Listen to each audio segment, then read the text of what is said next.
പൊന്നു പമ്പയിൽ പ്രണവരൂപനായി വന്നുദിച്ചൊരൻ ഗണപതിയെ, ഗംഗാധര സുത ഗണപതിയെ, ഗം ഗണേശ ഗജമുഖ ഗണപതിയെ.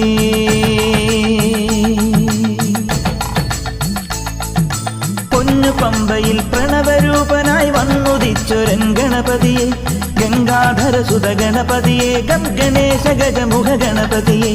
പമ്പാ ഗണപതി പാരിന് ഗുണനിധി മംഗളമൂർത്തേ സിദ്ധിവിനായക, ഇരുമുടിയോടെ ഞാൻ മല കയറുമ്പോൾ തുണയരുള